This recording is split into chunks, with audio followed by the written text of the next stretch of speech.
Itong mga ito, naglabasa na lang ito dahil naawa kay Aling LV. Hindi naman namin sila inimbita eh. Nagkusang loob sila pumunta rito para magtestigo sa ginagawa mong maltrato rito kay Aling LV. Makatao ba yung ginagawa mo? Hindi na makatao yan. Makahayop na yan. Mas masawal pa sa hayop yung ginagawa mo. Madam Franz, meron na kayong kaso na inaharap ngayon? Yes, yes, Your Honor. Anong kaso?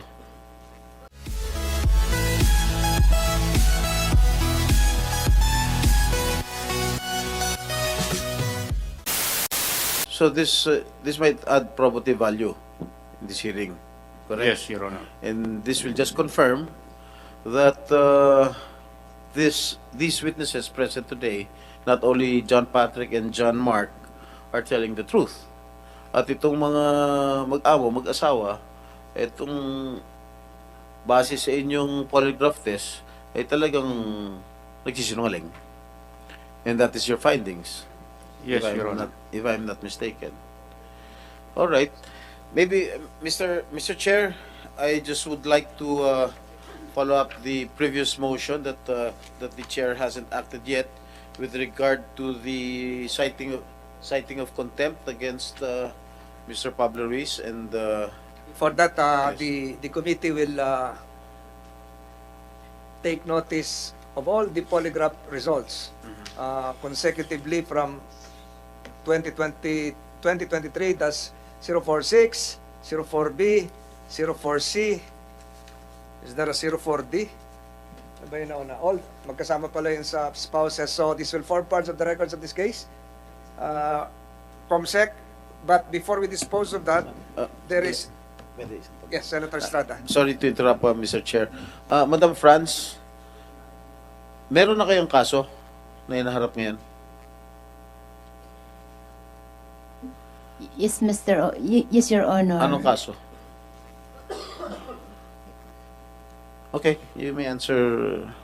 Counsel to Yes. speak on behalf of the clients. They are currently facing the following cases, Your Honor. First, they have a case with the CHR, Commission on Human Rights, regarding the alleged violation of the rights of the complainant. Second, Your Honor, they are facing serious illegal detention charges filed with the OCP of Batangas. Is that bailable? That is a non-bailable offense. All right. Aside from that, Your Honor, they are also facing serious physical injuries. That is a bailable offense. And they are also facing violation of the anti-human trafficking law, as well as violation bailable? of the... Yes, Your Honor.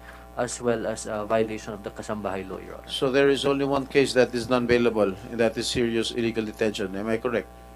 For the time being, Your Honor, but if my information serves me right, there are other cases that will be filed with the OPP of Occidental Mindoro, Your Honor. With the Office of the Provincial Prosecutor, considering that the witnesses actually appeared before the said prosecutor's office. So what are the possible charges that can be filed against your client? I would assume, Your Honor, that it would be in the same nature, although they might refer to different time frames, Your Honor. Including serious illegal detention. That is my anticipation, Your Honor. All right. Thank you. Mr. Chair. Thank you. Before we proceed, since the council is now holding the microphone, the chair would like to determine, from your own personal perspective, has the committee been fair in terms of the proceedings, allowing the Ruiz couple to explain, giving time and space for the Ruiz couple to counter the allegations made against them? From your own personal This- perspective, yes, naging patas ba ang komite? Maybe we can ask first the spouses before the council reacts. We can ask, siguro kahit isa na lang magsalita sa kanila.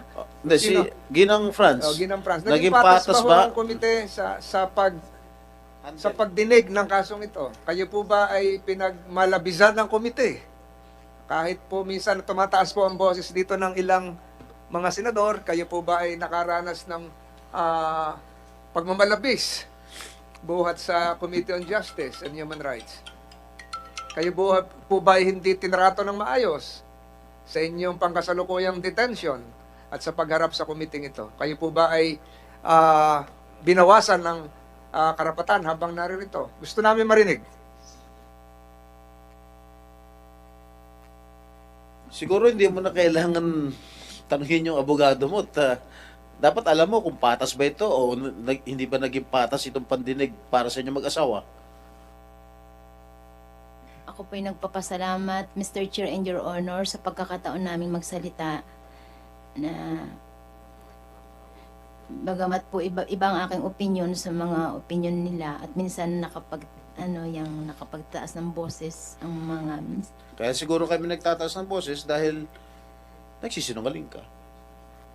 Wala naman kami karapatan magtaas ng boses kung talagang mga totoo ang mga sinasabi mo. Nagtataas kami ng boses dahil nagsisinungaling kayo. Nakita mo na ba yung tsura niya? Lahat ng testigo, tinuturo ikaw. Ikaw, at wala nang iba, kundi ikaw. Ilan testigo yung mga nandito ngayon? 5, 6, 7, 8. Pitong testigo nagsasabang ikaw mismo nagmaltrato dito kay Manang LV. Paano hindi tataas ang boses namin? Pare kasinungalingan na sinasabi mo. At meron pa tayong polygraph test na nagsisinungaling ka. Oh. Ilan yan? 7. Ikaw, sino testigo mo? Meron ka ba presenter rito? Na testigo? Na magko-corroborate sa'yo sa mga sinasabi mo? Nasasangayon sa mga sinasabi mo? Meron ka ba dinala? Kung meron ka dinala, di sana pinakinggan namin. Oh. Itong mga ito, naglabasa na lang ito dahil naawa kay Aling LV. Hindi naman namin sila inimbita eh. Nagkusang loob sila pumunta rito para magtestigo sa ginagawa mong maltrato rito kay Aling LV. Makatao ba yung ginagawa mo? Hindi na makatao yan. Makahayop na yan. Mas masawal pa sa hayop yung ginagawa mo. Maybe as a gentleman to refrain from and probably just exercise objectivity and cooler heads without offense, Senator Estrada. Alam niyo, Senator Estrada, kasi siya yung gumawa ng kasambahay law. Kaya ayaw niya rin na makita yung nagawang batas na hindi nasusunod at hindi umiiral. Hindi lang yan, Mr. Chair. Kaya naman, I'm sorry for raising my voice. Kaya naman talaga ako umiinit ang ulo ko, tumataas ang boses ko, dahil nakikita ko itong tao na masyado mo minaltrato. Habang buhay na siya mabubulag. Hindi mo pa naintindihan? Kung sa'yo ginawa yon,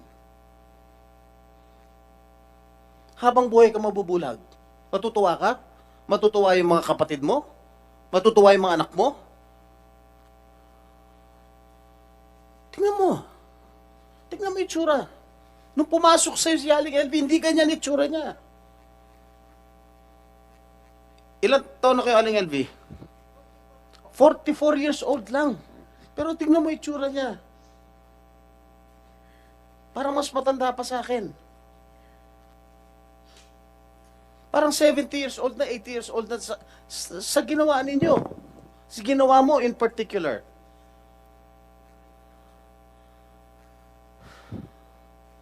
Hindi na makatao yan.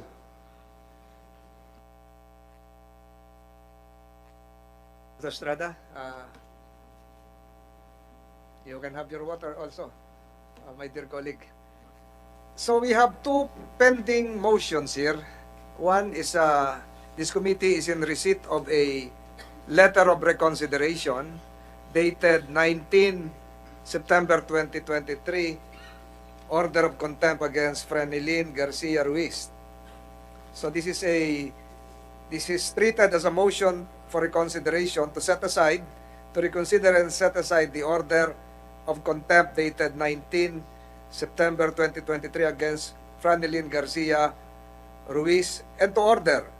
The prayer of the council is to order the immediate release of movant Franelin Garcia Ruiz.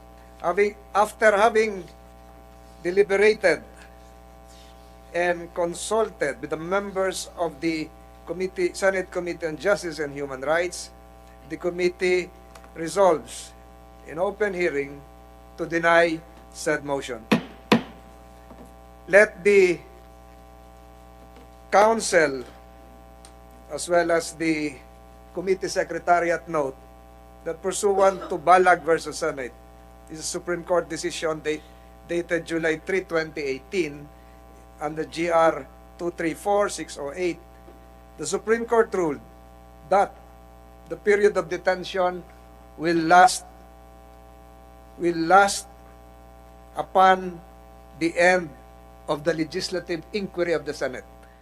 The implication of the denial of the motion for reconsideration is that Mrs. Franelin Garcia Ruiz will continue in detention under the auspices of the Sergeant at Arms. Is there another motion? Well, Mr. Chair, I would like to second the motion of Senator Tulfo with regard to the contempt against Mr. Pablo Ruiz. There is a pending motion coming from Senator Tulfo, duly seconded by Senator Estrada, to likewise detain within the premises of the Senate, pursuant to the rules of the Senate, the person of Mr.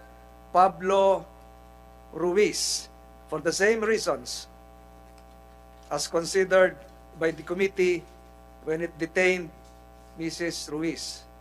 Having considered the same as meritorious, the committee hereby approves the detention of Mr. Pablo Ruiz under the same conditions, and the Sergeant at Arms is hereby directed to facilitate the implementation of the same, subject to the appropriate medical examinations, right of visitation by relatives, as well as the right to counsel.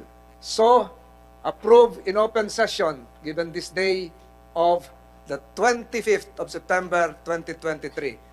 OSAA is hereby directed to cause the detention. Without objection on the part of my colleagues here, the Committee on Justice and Human Rights fourth public hearing on the motu proprio inquiry into the severe battery and maltreatment of Kasambahay Ms. L.B. Vergara is hereby adjourned. Thank you.